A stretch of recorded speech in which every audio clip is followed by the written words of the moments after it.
Hey everyone, what's up? It's Green and this is the first video on my channel. In this video I'll try to explain to you the first steps in the game, and with that you'll hopefully have an easier start in your new adventure. So Archero 2 is a free-to-play mobile game, but I guess you already knew that. It is a roguelike game and a sequel of Archero 1, which was already a huge success.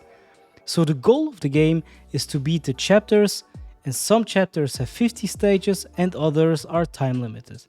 In the chapters with stages you'll gain XP with each stage, and with that you get more and more skills to progress. It is obviously always random which skills you will get, and that is the reason why it is a roguelike game, because every run is different. Now you wonder, which skills are the best in which mode? And since this is a more complex question, I'll explain this in a separate video. You'll also notice that this game works with an energy system. To play a chapter you always need to use 5 energy, and each 12 minutes you'll get 1 energy back until your energy bar is full. I know that a lot of people dislike energy system games, but trust me, in this game I don't find it to be a big problem. You'll get plenty of game time with the energy you get. Next to the energy bar you have gold. Gold is important for 2 things right now. You need gold to upgrade your equipment, and you need gold to upgrade your talent cards. I know that in the beginning you'll always be short on gold, but once you have a maxed out talent card, you will easily swim in gold. But now the question is, how do you obtain gold?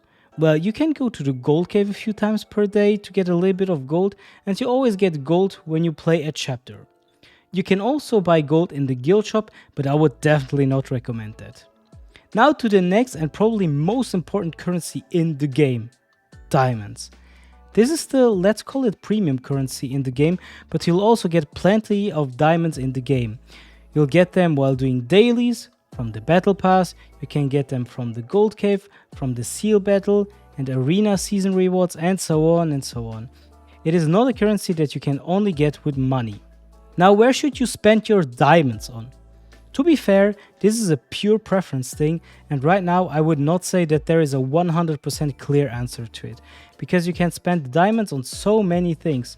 Eventually, you'll need to upgrade your gear, artifacts, runes, and so on. I know we haven't talked about artifacts or runes yet, but we will come to it in a bit.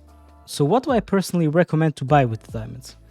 Because runes have such a big impact on your playstyle, I would spend them on shovels until you get good runes to work with. Runes is a little bit complex in the beginning, but basically it is an extra piece of gear that will boost certain aspects of your character. For example, the Blessing Rune Revive is one of the most important ones, because once it's epic, you'll get a 50% chance to revive after you die. So for example, in a chapter you can revive once by watching an ad or spending diamonds, and then with this rune you have the chance to revive one more time, so this is huge. And in PvP, this rune is, in my opinion, inevitable. Afterwards you need to see for yourself how you want to build your own character. Do you want to make a sprites build, or do you want to make a strong swords or meteor build? It all comes up to preferences, and I think the best thing to do is to test everything out, so you'll find out what is the best for your playstyle. The only rune that I would always put into my build is the Revive rune. Once you have a decent epic rune build, I would spend my diamonds on chromatic chests. I'll explain to you why. Even though wishes can give you strong artifacts and with that boost your account a lot, it is very rare to get a legendary or even a mythic one. So with normal luck, you'll push your account more with getting S gear from the chromatic chests. In the end, you'll need to push up everything and you'll need to use your diamonds on everything. But in the beginning, I would definitely focus on chromatic chests until you'll have S gear equipment upgraded to legendary. Talking about gear, I will not make a full tier list video yet, but just keep in mind that the S gear equipment is without a doubt the best and better than anything else. Compared to other games from Hobby, right now you cannot recycle your equipment, so please do yourself a favor and don't upgrade non-S gear equipment too high or so. You can upgrade non-S gear equipment up to legendary, but you should not upgrade it higher than legendary plus 0. I say this because if they are at legendary plus 0, you can use them afterwards to upgrade your S gear equipment once it's legendary. Maybe in a future update we'll get a recycling system in the game, and if we do, then you can also freely upgrade your non-S gear equipment up. Also, another thing, please never use S gear equipment as a waste equipment to upgrade. I'll show you what I mean. It should be really obvious, but yeah, like for example, okay, we want to upgrade, let's say this year. Don't put another S gear equipment there to upgrade it. It would be such a waste. Only put the S gear equipment there if you need to, but right now here it would be smarter to just put normal equipment there. I mean, it's kind of obvious, but I just want to get it out to you. Another thing you need to upgrade your equipment are scrolls. You get them through a lot of different things. You get them, for example, from chapters, from the shop, from the gold cave, and so on. But you probably already know that because I assume you have already played this game before watching this video. Okay, enough talking about the equipment and let's go over to the talent card. So here you can use your gold to upgrade some talents that will boost your account forever. For example, a fully maxed out refinement can push your gear space attribute by 6%, and that is honestly huge.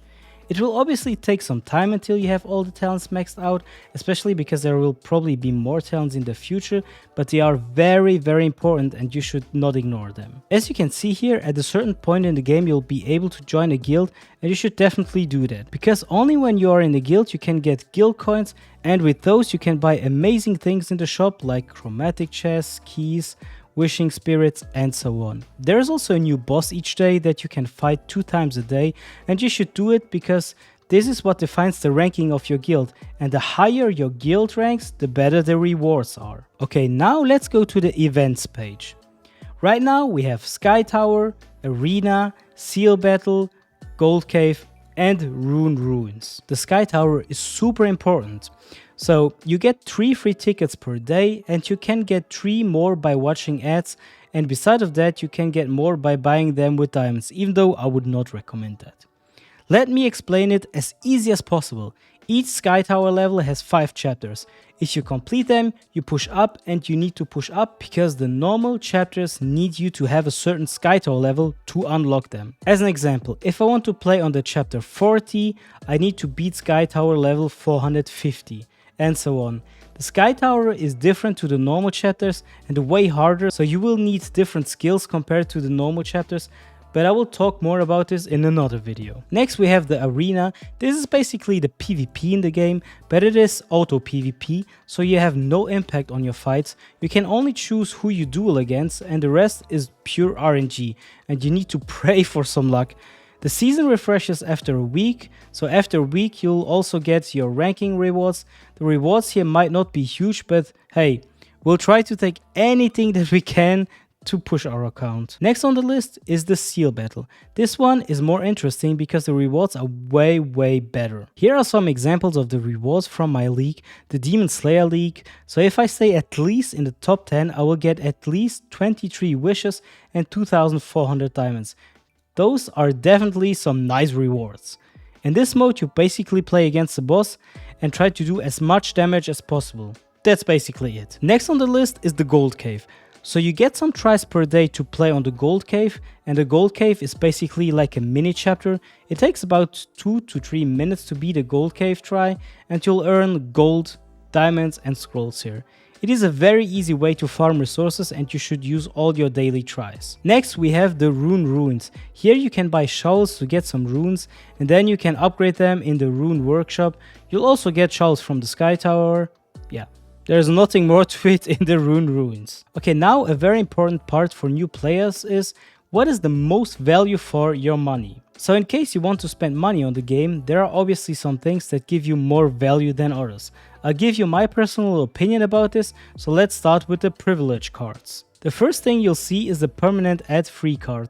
So if you just want to get rid of all the ads, this is a good thing to buy. You'll also get 20 extra free diamonds per day, but that doesn't make such a big difference. Besides of that, you'll also get 1,200 diamonds when you purchase it. Next on the list is the permanent supply card, and oh boy, this one is probably the best value you'll ever get in the game. Once you buy it, you'll immediately get 3,900 diamonds, but that is not the best part. The best part is that you'll get 800 diamonds per day. And yes, it's a permanent thing, so you'll get them forever. That gives you 24,000 diamonds per month. This is huge, and it's the thing that I would recommend the most. Next on the list is the monthly card. This one gives you an extra 400 diamonds per day, but as the name says, it's a monthly thing, so you need to buy it every month. I cannot give you some exact prices because they change per region, but this one costs about 6.99 euros in my region. Next on the list, the Hunting Warrior card. That one is actually really good because your energy cap gets up by 20 and you can quick hunt as much as you want. Quick hunt costs 5 energy and it gives you the rewards as if you would farm AFK for a while. Here, I'll show you what I mean. So you go here, you click on hunt, quick hunt, zack, 5 energy, and you get some rewards. Okay, the higher you are obviously in your chapters, the better the rewards. And if you don't have a lot of time to play and use all your energy up, this is a very good way to use your energy very efficiently. You'll also get 20% more rewards when you're AFK, so it's indeed a good card. Next on the list is the Cave Explorer card, and this one gives you 2 extra tries to play in the Gold Cave. It is obviously also a very good value, especially in the later chapters of the Gold Cave where you can get up to 40k gold and 90 diamonds per run. But is this necessary? No, I would value other cards higher. And the last card is the Sealing card. It gives you an extra try in the seal battle, so compared to players who don't have this card, you'll have a big advantage. But would I rate this card so high? No, there are definitely better cards. So what do I recommend here? If you have the budget, get all of them, because they are a great value. But if you are on a limited budget, I would definitely get the permanent supply card first. It will always be the best value in the game and is a permanent thing. Other than that, the 2 other best cards are the monthly card, because you get 12,000 extra diamonds per month, and the Hunting Warrior card. Okay, enough talking about the privilege cards. Now let's come to another good value bundle, the Seasonal Battle Pass. Here they have 3 options. You have the free path, the small path, and the expensive path. So if you want to get the whole battle pass, it will cost you around 40 euros per month. Well, at least in my region. Personally, I must say that this is a very expensive pass and probably one of the most expensive passes I've seen in games, but when it comes to value-wise in the game, the battle passes are good value. In this season, you get, for example, the best character in the game right now, 6,000 diamonds and so on for 30 euros. It is very expensive, but it is a good value compared to other packs. As an example, if you want to buy the character just by himself, it will cost you 35 euros. Just the character, nothing else. The small 10 euro pass is also good, but obviously less attractive than the expensive one. But once again, those 2 passes have a great value. You'll also notice that you'll get a new chapter gift pack once you beat a chapter, but I would not recommend them unless you're a mega whale. They have a decent value, but they are still too expensive in my opinion, especially if you want to buy all of them. In fact, right now there is only one other thing that I would recommend to buy if you have the budget, and that's the level growth packs. Here you get some diamonds for way less than if you would buy the diamonds from the shop. The packs work like this. You can see stage 1 here. This means chapter level 1 to level 10. So for each chapter I get some extra diamonds. On the left you see the free path, and on the right side the paid one. I can honestly not remember anymore how much they cost, but the higher stages are more expensive but give you also more diamonds and wishes. Next to it you have the Sky Tower packs, which will give you keys and shovels. They are super good to push your runes. Once again, a very good value for your money, and if it's in your budget, then you should get those packs. I want to also make it very clear here that to buy all those things it costs a lot of money. I am just saying which packs are the best value in the game, but I understand that a lot of people will stay free to play or just buy 1 or 2 small things, and that is totally fine. But here I am just giving you my recommendations for the players who want to spend money on the game. Now let's go to wishes. With wishes you can get epic, legendary, mythic wishes or lower rarity wishes obviously. But it is very hard to get legendary or mythic wishes, especially because the pithy is just at 100 and not at 50 like on the chromatic chest. And wishes gives you artifacts. The mythic artifacts like this one are the most rare ones, but just on its base, like level 0 here, the golden fleece, it gives me 360 attack power, 1140 max HP and 4% attack speed. Like that is very, very big, but most of the time you don't get even a mythic one. Here you also have legendary ones, which are also very good. For example, this one gives me also plus 2% more HP, and afterwards, when you get like more duplicates and so on, you can level them up, but it takes a lot of time to upgrade them and so on. So I would not focus too hard on artifacts, because most of the time you waste your diamonds too much and the progress is way too slow, and that's why I said it's better to focus on other stuff. Okay, that's it. The video got way longer than expected, but I hope that I could help you out with my knowledge on the game. I hope this video can make your start in Archero 2 a little bit easier. And if you want to get more guides or tips, feel free to hit that subscribe button and to like the video. I would also appreciate your feedback, so feel free to put your comments under the video and I'll try to reply as fast as possible. Okay, this was it. Thanks for watching and I hope to see you on the next video. Bye bye.